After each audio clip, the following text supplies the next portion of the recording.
pita kwenye tabu, siku utakapopita kwenye dhiki, ni kitu gani ambacho utamkumbusha Mungu?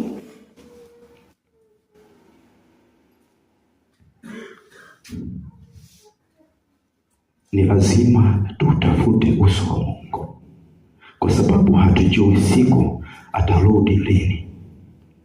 Bwana Yesu asifiwe sana.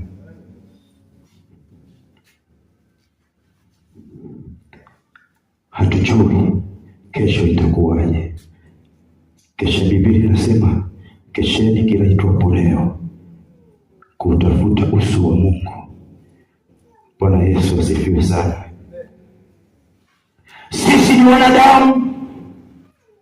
Sisi ni wanadamu. Mungu akiamua kuchukua uhai, hata leo anachukua, hata sasa anaweza kuchukua. Kwa nini? Ndio maana nasema jiandaeni, maana hatujui siku wala saa atakayokuja mwana wa Adamu. Yeye anasema atakuja kama mwizi. Yeye anasema atakuja siku tusiyohesani. Ni wakati wa kujiandaa, ni wakati wa mageuzi, ni wakati wa mabadiliko.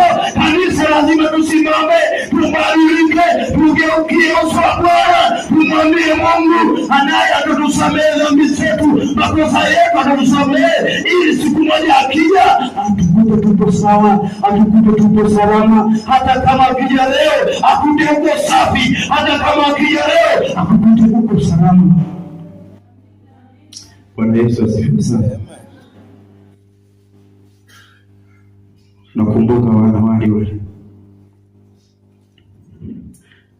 wanawali 10, 5 wapumbavu, wenye busara